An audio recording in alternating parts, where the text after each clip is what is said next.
How's it going, everyone? I'm back with another gaming news topic. Today we have to talk about a lot of things. If you guys are hearing me right now, I'm a bit sick. I'm under the weather right now. I should be fine in a couple of days. It's just a minor flu, a minor, allergy season, all that. I'll be showing some gameplay for you guys in the back so you guys can see while I talk over about what is all the things that are going on right now. Final Fantasy VII Rebirth is finally out. I know everyone's trying to enjoy it, have fun with it. It looks really good. I haven't tried it out or picked it up yet, but I've seen a lot of good reviews. People are loving it. Crazy love for the remake. But with all the good fan service and people loving it, everything behind that, there is some sort of fiendish part of Square Enix that's also taking place in the background that some people have caught, but not much still needs to talk about a bit. With a lot of censorship and a lot of translation issues and problems like that, as well as Sweet Baby Inc. today, pretty much attacking a Steam group trying to detect any Sweet Baby Inc. representative in the games on Steam to see if you should get it or not. It's getting ratioed hard. People are saying, what's the big deal about this? Not a big deal. Like, why are they making a big deal? It's because they're trying to attack someone. And they're doing everything what they're not supposed to do. So they're getting worried Sweet Baby Inc. is getting caught right in front of everyone. And people are laughing and trying to understand what is going on. So yeah, but before we get started with these topics, I would love it if you guys could like, share, sub, follow, all the things on here that really help this community. I'm trying to grow this community each day, guys. And I really appreciate if you could do that. It really helped. Thank you. So let's get started, guys.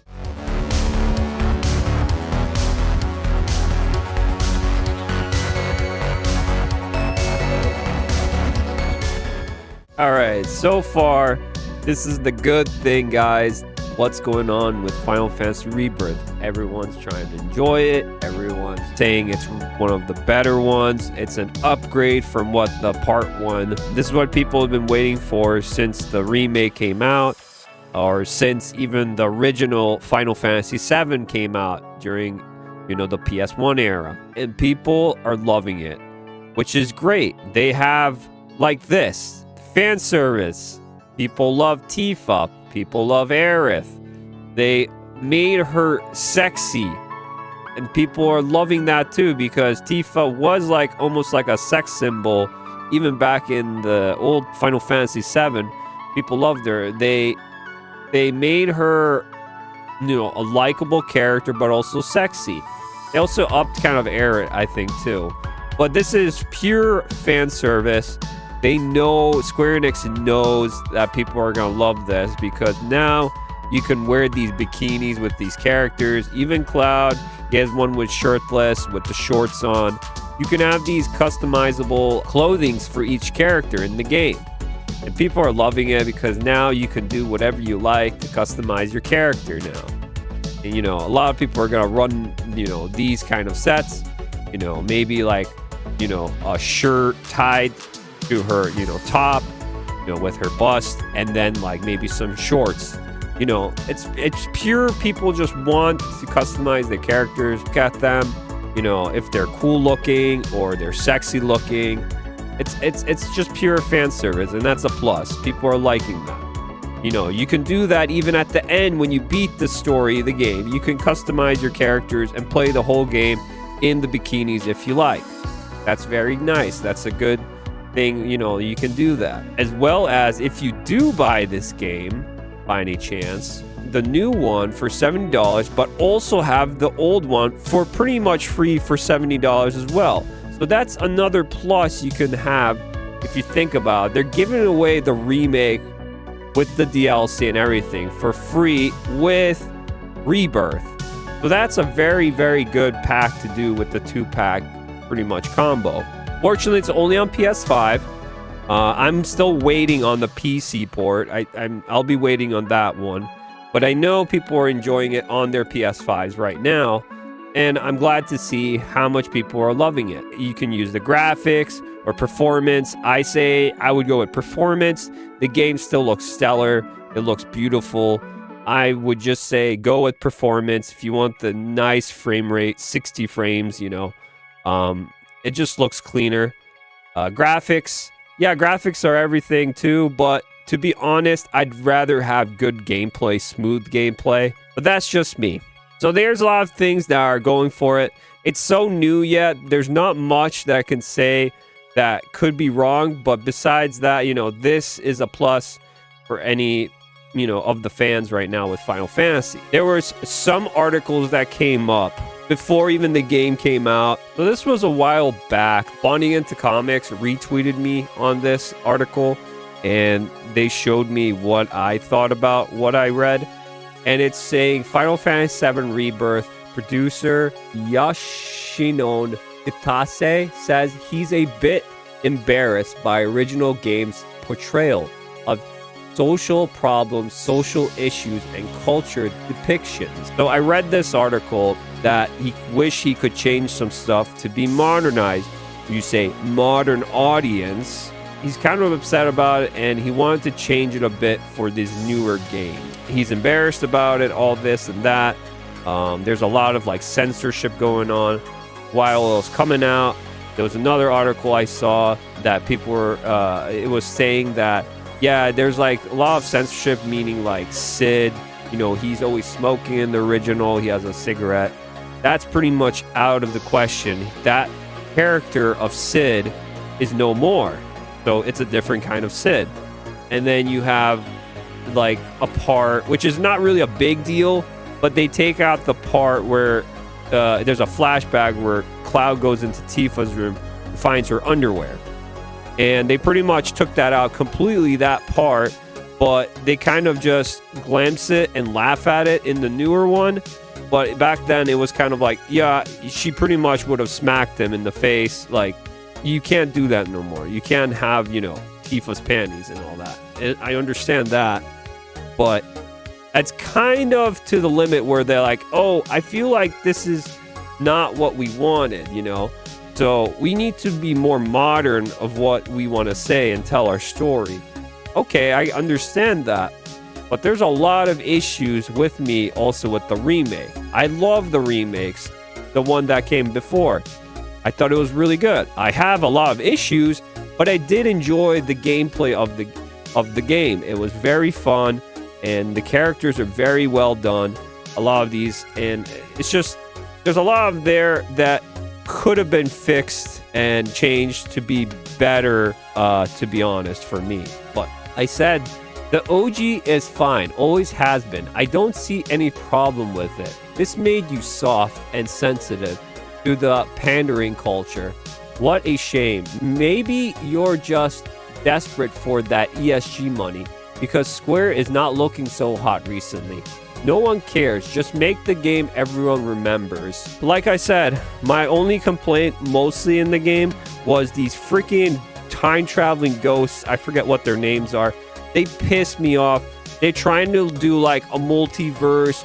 Zack and all these characters that died are in another, you know, world, and it's in between worlds. It's so dumb. I don't understand it. It's just complete nonsense, I think. Yeah, the guy is being soft now. I don't know if because these firms, these equity firms, people say, oh, we need you to have more diverse characters and more of this and more of that because you need to represent this little small area of the world where people are offended by this. It's like, no, you write stories whatever you want to write about.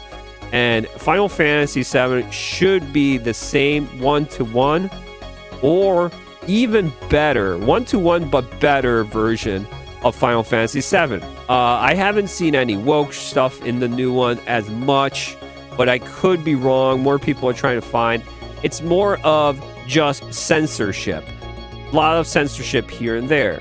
Another thing I found, this dumb article here, where Final Fantasy VII Rebirth proves black representation in gaming is a choice. So yeah, it's like originally Barrett, 1997, and then he names a bunch of other people. I'm a joke to you. Yeah, like this is racist, to be honest. And they're like, this is, wow, it's a choice now to have black people in our games and this and that. No, just write good. I don't look at skin color. I don't care. Just write good characters, good stories. That's what I care about. I don't care about these virtual signaling, whatever skin color, sex you are. It doesn't matter. It doesn't matter. Just give me good characters, good stories. That's what matters here. I don't care about anything else besides that. There are tons of characters I love that are like black skinned. I don't care, or white or Asian, or Spanish origin. It doesn't matter. Any of those. There are so many I can choose from, but like for some reason they're like rejoicing because of this. It's like, dude, these people do not play video games. They're just all identity politics all day. They don't care about gaming. And this is why gaming is failing, because of these journalists and these people forcing these ideology, stupid ass takes that no one gives a crap about. We want to play and talk about our great games. We don't care about these stupid politics in our games. They're just dumbass shit. No one cares. No one cares. All right, so I found this from Mugen Lord. He reposted this, and there must be some kind of division going on down on Square Enix. They went back into Final Fantasy VII Remake to cover Tifa cleavage, but then decide to go with the original translation from the Japanese version at the end with Aerith looking into the sky. The Japanese version doesn't hit like the localization. I'm sorry. Did they change the dialogue also? What's next? A censorship patch in 4 years after the next release? Yeah, I was complaining about this because why did they just update recently? They did change. All they say is bug fixes, which they did fix some bug fixes, and I heard people say the gameplay got a bit better. So why did you need to censor all this stuff? And people say, well, it's Tifa. Like, you could see Tifa, she doesn't have the black undershirt here, and she doesn't have it here, and she has it here. And people are like, well, she's 15 in this part of the game. It's a flashback scene, all that. And it is only for like a couple of seconds, which I don't really care for. It doesn't make really a difference for me, but why was it needed? Not really needed, and it really didn't need a patch just to change that part of the game. Really didn't need it. Modders could do it and all that. But they also changed the localization at the end. So Aerith says, I miss the steel sky. And they translated it from the Japanese, from the original. And they said, the sky, I don't like it, or whatever. I don't like the sky, or whatever. But like, for some reason, I think the first one was better. Just like Mugen Lord said, the first one version was good. Why did they do that? Who knows? Did some ESG person come in, sneakily in the remake and put it in there? So they said it wants to reconnect to Rebirth, the design of each character or what they are doing. I don't know. There's a lot of questions to be answered here by Square. And it just doesn't make no sense. I really don't care about the Tifa thing. It's not a big deal, but this is why gaming can be really bad if you buy it digitally, not physically. Even with the updates, they keep on updating these games like a live service constantly. They can't be saved if they keep on changing history. Stop changing history. Leave it as is. Who gives a crap, to be honest? Someone got offended, I bet you, at Square Enix and said, Tifa is looking too sexy. Even how young she looks, she's too sexy. They need to put a little top there because to not show a lot of cleavage. No one cared. No one wanted that. No one understood. It doesn't matter. It was like one person, and then they had to go in there, change the code, change modder probably or something. It's so dumb, and it doesn't make no sense. You go to Nexus Mods. There are people, the first day this patch came out for the old Final Fantasy VII Remake, the first one. And guess what? You can't find it no more. Not found. The mod you were looking for couldn't be found. Nexus took it down. Nexus Mods is a joke. They only represent their own ideologies and what they can put on. They can put whatever things they want, any shit they want, but if it breaks their narrative or it just changes what they think or what they're doing, if people want to change, just like the Spider-Man incident, the rainbow flags, and the guy just wanted to change them to American flags, and the mod got taken down. It's the same stupid thing. Why can't this person? A mod should be there, whatever it is, it doesn't matter. The mod should be there. It's a community-made mod. People work hard, time and effort to put these mods so everyone can enjoy the game. Nexus is being pickers and choosers about what they can have and what not. They don't want to offend anyone. Well, they're offending everyone. I bet you only one person saw this and reported it. And this is the dumbest bullshit I ever seen. This is why Nexus mods is a joke and everything they are made to be. Director, he was ashamed of the past, what he did. So they had to, you know, make it PG-13 or make it PG, make it more friendly, obviously, and all that. Because they're scared of the mob. This cultural shift mob that is literally just 10 people on Twitter or X just saying things, and then everyone else is like, yo, where's the fan service? We're here, we're waiting, you know, we love this stuff. Tell us some good stories and characters. We love this is awesome. But for some reason they don't understand that, and they have to please the two sides, you know. Here's another thing I found, guys. It says ESG, easy money is vaporizing fast. But unless the industry is purged by activist developers, there is no quick fix to AAA gaming and movies. The West is far more infected than Japan. And then this was a report, I guess, that found investors in Japan drained $4.5 billion as they exit ESG funds. Yes, I think Japan is realizing they're trying to force these ESGs, these equity, diverse, all this BS things, checking off all these boxes. And they are looking at it and be like, yeah, these games failed where these things were in our games. So I think we should do what we used to do and go back to the basis, just telling good stories with good gameplay and just good characters. That's what it is. And they're understanding it now, and they're not having this ESG. They don't want this kind of money no more. They don't want these firms really anymore. So they don't want them to be controlling most of the narrative. They're going to be less important than ever now. Japanese investors are pulling their money from ESG funds. Origin stocks index funds have gained in popularity. There we go. People are loving this game and praising it. It's doing well. That's good. But in the background, keep in mind, there's still some of these toxic things going on in the background. These people, as you say, the ESG, the equity, diverse, you know, people that want to change the narrative, change how you think, how the politics are told, you know, with, you know, the BlackRock and the Vanguards controlling these firms. You now make a point of that's an investment criteria for you. Well, behaviors are going to have to change, and this is one thing we're asking companies. You have to force behaviors, and at BlackRock we are forcing behaviors. 54% of the incoming class are women.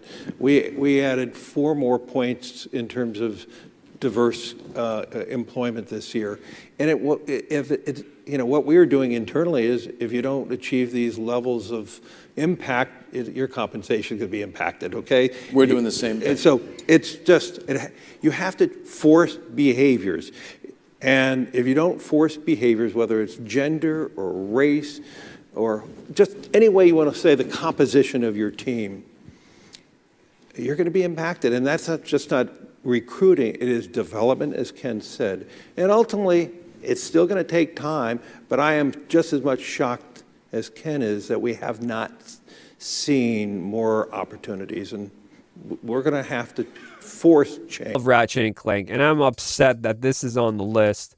I don't have it. Obviously, it's in my wish list, but you know, I would love to play it, but at the same time now, I might just skip it, to be honest. Gears Tactics, Outriders, Indiana Jones and the Great Circle. What a joke. Name's a joke, and the game looks like a joke. Gears 5. Starfield. Wow, what a surprise. Look at these. This is Forspoken. Whoa, what a surprise again. The Saints Row reboot. Wow. Marvel's Spider-Man. Miles Morales. Wow, I'm not surprised either. Mortal Kombat 1. Wow, really? Oh, okay.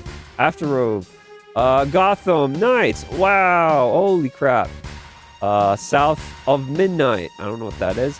Lightbreaker. I have none of these on my list. Yeah, and the newest one, Suicide Squad, killed the Justice League. What a joke of a game. They destroyed Batman completely and everything else. They destroyed the whole Justice League. It's the most crappiest game I've ever seen in my life, the Suicide Squad. You want to play an SJW or like a crazy ass, woke ass game, you play Suicide Squad, straight up. But yeah, this group is doing a wonderful job of them. So now we know that these games are probably games you shouldn't be touching. And if you do touch them, I would say get them dirt ass cheap if you can. If you want to play these games. Sweet Baby Inc. is saying, oh, we need to boycott this community page and everything else. And people are like, you're a joke. I'm gonna follow Sweet Baby Inc. detect it. And no one cares about Sweet Baby Inc. They're trash. They're completely ass and trash. And they're just signaling, they're messaging all their complaints about it. And then they delete it because no one cared. So they deleted the comments of what they wanted to do against this. This community is not going to be taken down off Steam. There's no way. They're not doing anything wrong. They're just trying to give their own opinions. And telling you to, maybe you should stay away from this one. This one's not good. They're pretty much caught in action, and now they're showing their true colors, what they represent, their goodness in them. So they're hurting others because of this.